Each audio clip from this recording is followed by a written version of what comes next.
Now, the accused in the murder case of Sifiso, Thwala and Musa will be back in court next week for a bail ruling. It's alleged the 8 tortured and killed Thwala and Nene after their car had a puncture near the Pampoenkraal farm. This is just one of many farm murders occurring countrywide. eNCA senior reporter Siphamandla Goge following that story for us, joining us now at this hour. Siphamandla, good afternoon. What happened in the Piet Retief Magistrate Court, Mkhondo, today?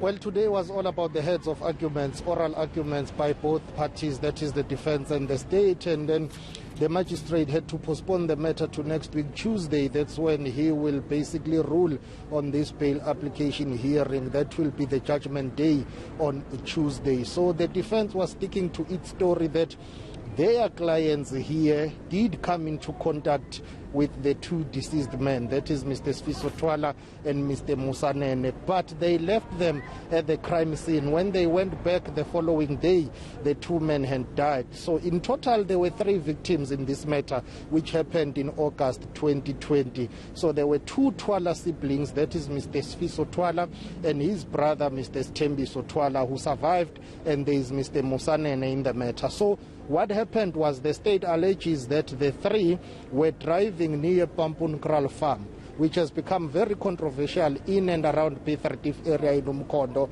because that is where the 2 Goge siblings, that is Mgcini and Zenzele, were killed allegedly by a group of farmers. So in this case that we were covering today, the state alleges that the trio had a tire puncture. When they were busy trying to fix that, they were confronted by a group of farmers and their employees, mainly security guards, who asked them what are they doing there and accused them of being in the process of stealing livestock, that is sheep.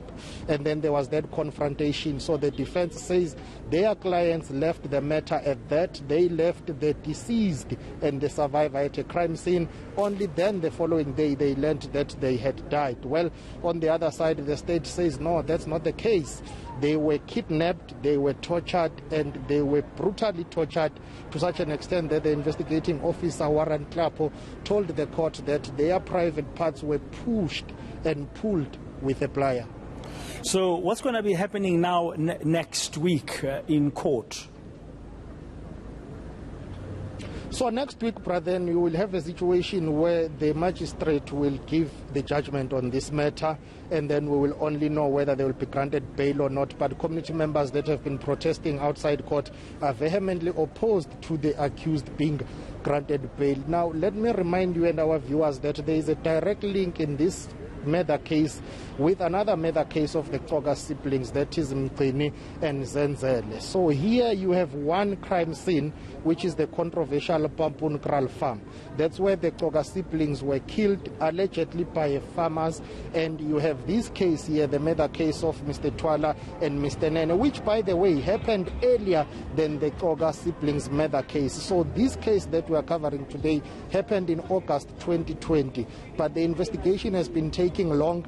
Police had to defend themselves here after they were criticized that they've been taking long to investigate this murder case. And they've said, listen, after the murders, they arrested people, they took the matter to court, but they were told that more investigations were needed. So next week, the magistrate will hand down judgment whether the accused are granted bail or not. The family members of the deceased persons are opposed to them being granted bail. But another important development here today was that the magistrate had to rule on the classification of this murder case. The state wanted this to be classified as Schedule 6 case, meaning there was common purpose, it was premeditated murder. Well, the magistrate saying there is no evidence to suggest as such, therefore the matter will be left at Schedule 5, which is just murder, saying, well, the bail court basically will not be dealing with that. The trial court will determine moving forward. So next week he will hand down that judgment. But this case has thrown some spotlight on killings in farms in this area, whether you're talking about farm dwellers, farm workers and farm owners. Piet Retief and surroundings, they are very notorious for those killings. Yeah, and I mean, in the crime stats for the last financial year, Minister Pegicele just in May was talking about those numbers as well, and The community there, I mean, you've mentioned another case of the Goge brothers. We've seen the protests happening. The families in this particular case where you are at today, at the magistrate's court, the Impetrative Mkondo, what's been the sentiment? I see you've got a small group of EFF members behind you there outside court. Indeed, the ANC, the EFF, the IFP and other political parties in and around Mkondo have been coming to court to protest here to support the family members of Mr. Thwala and Mr. Nene. But it started with the community members coming out in numbers here to support the Goge family members following the killing of Zenzele and Mcini Goge. So these two cases have basically led to community members coming out in numbers to protest and oppose bail. It was the same case when the accused persons in the first murder case, 5 accused persons appeared, and we saw those clashes between police and community members. Mkondo town was on shutdown at that time. So even at this case, even though there was not much happening, but we have had regular protest by community members. Let me tell you that my experience teaches that in these murder cases that we've been covering over a number of years, whether it's in northern KwaZulu-Natal, in Newcastle, Vryheid and Pongolo, or whether it's in Piet here in Mpumalanga and other parts of the country, in these murder cases you would find that in most of them, not all of them. So this is how police treat them. It's just murder. But you'll find that when you zoom in, there is some relationship between those who are killed and those who are accused of killing them. Take, for instance, in the murder case of the Goge siblings. Those siblings worked for some of the accused here in this murder case who are farmers. You will find that in most instances, there is that link and direct relationship, but in some instances it differs. It's case-by-case basis. You will have a pure crime where the farm owners are attacked and killed, but in some instances you will have a situation where farm workers and dwellers complain that they are being allegedly attacked and killed by farm owners. So there is that direct link between the relationship of farm owners, farm workers, farm dwellers.